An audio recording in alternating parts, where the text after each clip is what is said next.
নমস্কার। আমাদের জন্মছকে অনেকের অনেক কিছু থাকে, কিন্তু আজকে এই ৫টি জিনিস নিয়ে আলোচনা করব। এই ৫ রাজযোগ থাকলেই দুঃখ দারিদ্র ছুঁতে পারবে না আপনাকে। আমাদের জীবনে অনেকেই বলে, কেন দাদা আমার এত দুঃখ, কেন এত কষ্ট, কেন এত দারিদ্রতার মধ্যে আমি ছুটছি, বা কেন আমি আমার কি গরিবিটা যাবে না? দেখুন তো আপনার জন্মছকে এই ৫ রাজযোগ আছে কিনা দেখুন আপনি।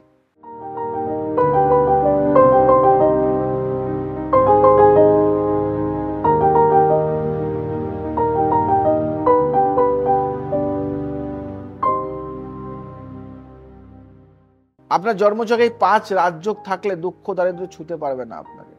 জ্যোতিষ অনুযায়ী কোন জাতকের কোষ্ঠীতে ৫টির মধ্যে একটি রাজযোগ থাকলে তার সাফল্য ও প্রতিপত্তি শীর্ষে পৌঁছান।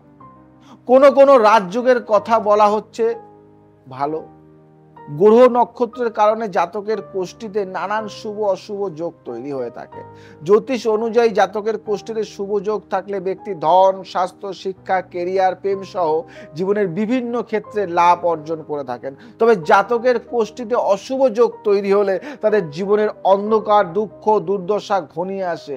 শাস্ত্রে এমন ৫টি শুভ যোগের সন্ধান পাওয়া যায় যা কোষ্ঠীতে থাকলে সেই জাতকের উন্নতি কেউ আটকাতে পারবে না। এই ৫ যোগ হলো, ১ হলো রুচক, ২ হলো শশ, ৩ হলো হংস, ৪ হলো ভদ্র, ৫ হলো মাল্যব। এই ৫টি যোগের একত্রে পঞ্চ মহাপুরুষের রাজযোগ বলা হয়। এই রাজযোগের কিভাবে ব্যক্তির ভাগ্য পাল্টে ফেলতে পারে জেনে নিন আজ জয়দেব শাস্ত্রীর কাছ থেকে। রুচক যোগ বৈদিক জ্যোতিষ অনুযায়ী মঙ্গলের কারণে এই রাজযোগ তৈরি হয়। কোষ্ঠীর কেন্দ্রস্থানে মঙ্গল নিজের উচ্চ রাশি মকর বা মূল ত্রিকোণের রাশি মেষ বা স্বরাশি বৃশ্চিকে বিরাজ করলে এই রাজযোগ তৈরি হয়। এই রাজযোগ ধনলাভে সহায়ক। এর প্রভাবে ব্যক্তি নানান উপায়ে অর্থ উপার্জন করতে পারেন।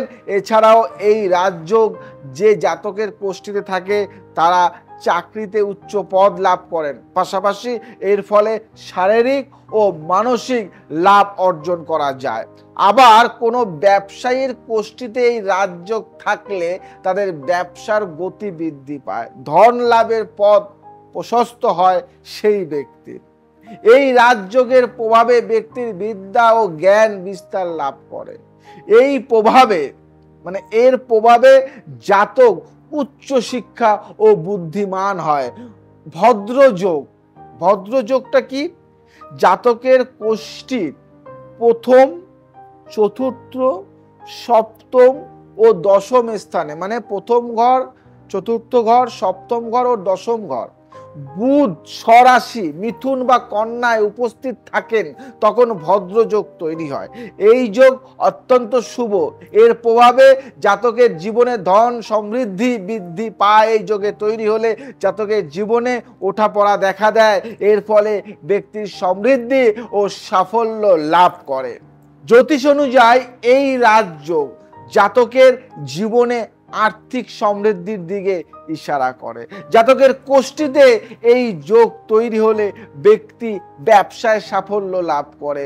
তার পাশাপাশি তাদের জীবনে আর্থিক স্থায়িত্ব ও ধন প্রভাবও বৃদ্ধি পায়, ধনের প্রভাব বৃদ্ধি পায়। ভদ্র রাজযোগ জাতকের আর্থিক পরিস্থিতি মজবুত করে, ব্যবসায় অধিক সাফল্য অর্জন করে সেই ব্যক্তি। এছাড়াও ভদ্র রাজযোগ ব্যক্তিকে শান্তি, বুদ্ধিমত্তা ও ধৈর্য প্রদান করে, যার ফলে ব্যক্তি আর্থিক সাফল্যের দিকে অগ্রসর হয়। এবার আসি হংসযোগে। হংসযোগ কিন্তু মারাত্মক একটি শুভ যোগ বলে ধরা হয়। বৃহস্পতির গোচরের কারণে এই যোগ তৈরি হয়। বৃহস্পতি যখন লগ্ন বা চন্দ্রের থেকে প্রথম, চতুর্থ, সপ্তম ও দশম স্থানে কর্কট, ধনু বা মীন রাশিতে থাকে, তাহলে হংস রাজযোগ তৈরি হয়। এটি অত্যন্ত শুভ যোগ। এর প্রভাব জাতক স্থায়ী ও ভারসাম্যযুক্ত বুদ্ধির অধিকারী হন, জীবনে সাফল্য লাভ করেন। এই রাশির জাতক এই যোগের প্রভাবে জাতকের মনোদশা উন্নত হয়, কর্মফল অনুযায়ী ব্যক্তি ধন লাভ করে থাকে, আর্থিক স্থায়িত্ব, সুখ সমৃদ্ধি লাভের সহায়ক হয় এই যোগ। অধিকাংশ জাতকের কুষ্টিতে এই যোগ থাকে না, কিন্তু যাদের কুষ্টিতে এই যোগ থাকে তারা ধন ও সমৃদ্ধি এবং সাফল্য লাভ করে থাকে। অনেকে বলে না, ওর কেন এত বড় লোক, ওর কেন এই হয় ওই হয়। যোগগুলি বিচার করো, বুঝবে।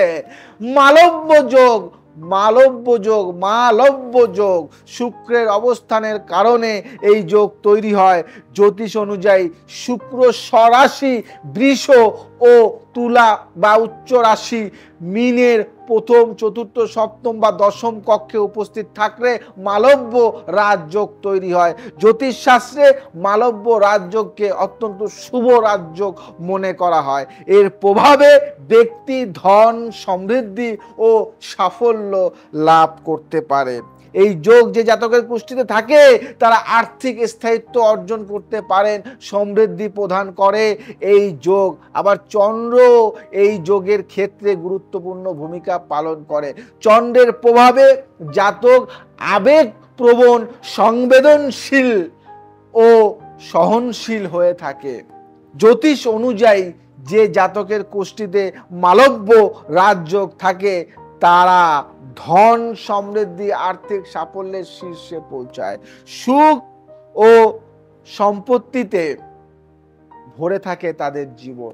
এরা প্রচুর মান সম্মান লাভ করে থাকে। এরা একাধিক সম্পত্তির মালিক হতে পারে, অর্থ সঞ্চয় সক্ষম হন এই রাশির জাতকরা। এবার আসি শশ যোগ, দারুণ এক যোগ। এই যোগ যার হয় সে কি হয় সেটা তো শোনো। কোন ব্যক্তির কুষ্টিতে লগ্ন বা চন্দ্রের আগে প্রথম, চতুর্থ, সপ্তম ও দশম কক্ষে শনি স্বরাশির মকর, কুম্ভ বা উচ্চ রাশির তুলায় অবস্থান করে তখন শশ রাজযোগ তৈরি হয়। শনির তৈরি এই রাজযোগ শুভ ও ব্যক্তি ধন সাফল্য প্রদান করে। কোন জাতকের কুষ্টিতে শশ রাজযোগ তৈরি হলে ব্যক্তির আর্থিক পরিস্থিতি উন্নত হয়, তারা সমস্ত ধরনের আর্থিক সমস্যা থেকে মুক্তি পায়, ধন আগমনের পথ প্রশস্ত হয় ও সম্পত্তি বৃদ্ধি হয়ে থাকে। শশ রাজযোগের জাতকরা আর্থিক দিক দিয়ে স্থির হন, এদের সম্পত্তি ক্রমশ বাড়তে থাকে। আর যার এই যোগ না থাকে সে দেখতে থাকে যে ওর সম্পত্তি বাড়তে থাকে। এই জিনিসগুলি মাথায় রাখতে হয়। কারণ একজনকে যখন আমরা দেখি যে এ উচ্চবিত্ত বা এ দিন দিন নাম করছে, ডাক হচ্ছে এবং অর্থ সম্পত্তি বাড়ছে, তখন আমার হিংসা হচ্ছে, কারণ আমার তো এই যোগ নয়, তার জন্য ওর এই যোগ, তাই ওর কিন্তু উন্নতির যোগটা বাড়ছে। তাই দর্শক বন্ধু, যদি আমার দ্বারা তোমাদের একটুও নলেজ বা জ্ঞান বা যদি কিছু নতুন কিছু শিখে থাকো বা নতুন কিছু জানতে পারো, তাহলে এখনই সাবস্ক্রাইব করো, শেয়ার করো এবং ফ্রেন্ড সার্কেলের মধ্যে পৌঁছে দাও। যদি মনে হয় যে এই যোগগুলি সম্বন্ধে আগেও আমার জানা ছিল বা জানতাম, তাহলে আমাকে কমেন্টস করে জানাও যে তোমরা জেনেছো বা বুঝেছো। আজ আসি, আবার আসবো নেক্সট এপিসোডে নতুন কিছু নিয়ে। জয় শ্রী ঠাকুর রামকৃষ্ণ।